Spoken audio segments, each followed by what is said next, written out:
Hi everyone, hope you're okay. It's Alice here again with another video for you. We've loved seeing your rainbow volcanoes. It looked like you had lots of fun, so please do keep them coming. And if you haven't checked out our rainbow exploding volcano video, then please do have a look at our channel and you'll see that video quite near the top. So today we're going to do something a little bit different, which we haven't done yet, which is looking at food packaging. Now, it's something we see every day, but we maybe don't know much about it, and we maybe don't know what all the elements are on our packaging. So we're going to go through this together. So what I need you to do is go to the cupboard and get an item of food that's in some packaging and come back to me, and we're going to identify the key elements on that packaging. Just a quick warning though, if you are doing this video outside the UK, then what I'm going to tell you might be a little bit different. So off you go and get an item of food in some packaging, come back to the video and I'll go and get my piece of packaging as well. See you soon. So I don't know about you, but I went for a nice bar of Cadbury Dairy Milk as my food packaging, but let me know in the comments of the video what you've gone for. What we're going to do is I want you to look at your food packaging, whatever you have, and I want you to get a piece of paper and write down the things on that packaging that you think are important and have to be there. So maybe you could compare a couple of pieces of food packaging to see if you can spot similarities between the products, and I want you to write down the key elements. So whether that's things like, just to give you a bit of a hint, that may be the name of the packaging, or is that the nutrition information. So have a look. I want you to look at the front, I want you to look at the back, at the bottom, at the side, all elements of the packaging, and take around 5 minutes to write down all the things that you can see, and then we'll come back together and discuss them. So off you go.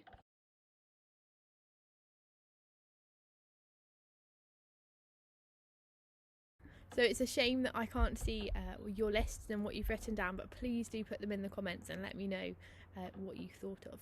So the first thing that's incredibly important on packaging, but it might seem quite obvious and you may not have written it down because it was so obvious, is the name of the food. So in my case, dairy milk.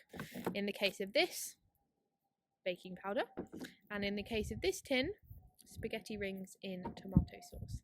If we don't know what something is, we're not going to buy it because we don't know what it is on the shelf. And this name has to not be misleading. So we have to make sure it's the right name and it's a name that everyone understands.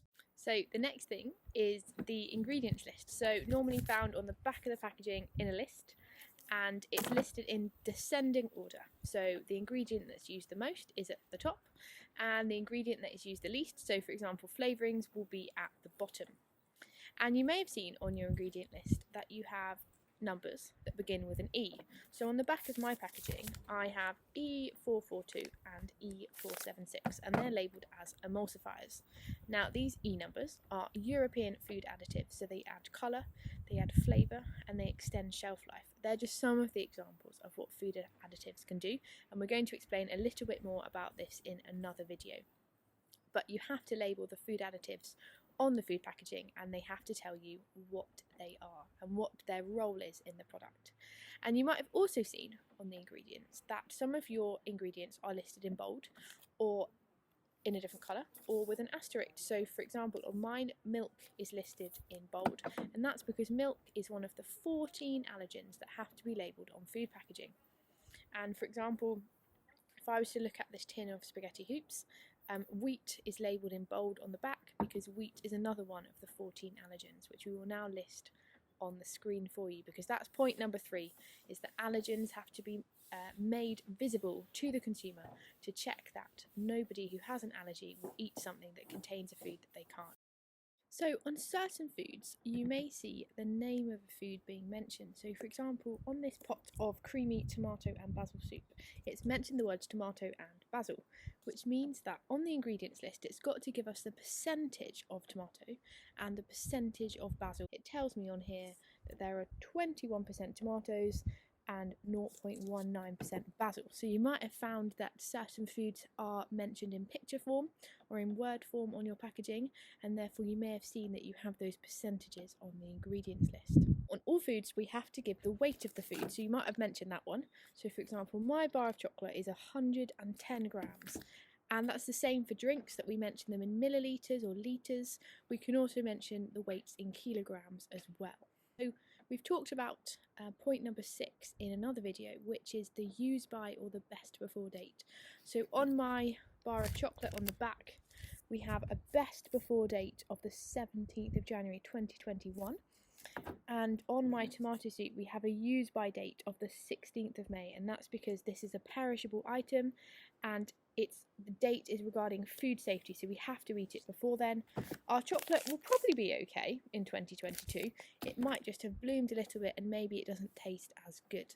Relating to that, so point number 7 is the storage conditions. So our soup clearly states on the lid that we have to store it between 0 degrees and 4 degrees in the fridge, and our chocolate, it tells us on the back to store it in a dry place, and that's to make sure that your dates make sense, because you have to store them in certain conditions. Point number 8 is the name and address of your food business. So if you wanted to get in touch with them, if you had any comments, a complaint, or you wanted to tell them how much you like a certain product, then on the back of your packaging, so here I've got a phone number and I've got an address if I wanted to write to the company, and same here, I've got a website and I've also got an address of the company that made the soup. On some foods, so on this food it would be the soup, we have the instructions for use. So on our soup, it clearly tells me at the back that if I was to cook this, how long I need to put it in the microwave for, or how long I need to put it on the hob.